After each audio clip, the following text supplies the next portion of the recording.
তোমার জন্য আর কত সহ্য করতে হবে বলো তো? বাড়ির দরজার বাইরে এটা পড়েছিল, দেখো। এটা কি সব লেখা আছে?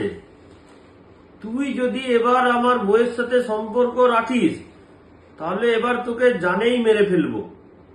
আরে এটা তো কাউকে হুমকি দিয়েছে মনে হচ্ছে। এটা কাউকে নয়, তোমাকেই হুমকিটা দিয়েছে। আমাকে? ও, অনেক বড় ভুল হয়ে গেছে গো। আর আমি এরকম করবো না কোনোদিন। তোমার জন্য আর কত সহ্য করতে হবে আমাকে বলো তো? আমার আর ভালো লাগছে না। হাত জোর করে বলছি, আমার অনেক বড় ভুল হয়ে গেছে। আর আমি ভবিষ্যতে এরকম কাজ কোনোদিন করবো না। যা হয়েছে হয়েছে, এবারের মতো ক্ষমা করে দাও আমাকে। আমি আর কোনোদিন করবো না এসব। আচ্ছা ঠিক আছে, এই লাস্ট বারের মতো কিন্তু আমি তোমাকে ক্ষমা করে দিলাম, যাও। কিন্তু একটা জিনিস, এখানে তো কারোর নামই লেখা নেই। তাহলে আমি কি করে বুঝবো কার বউকে ছাড়তে হবে?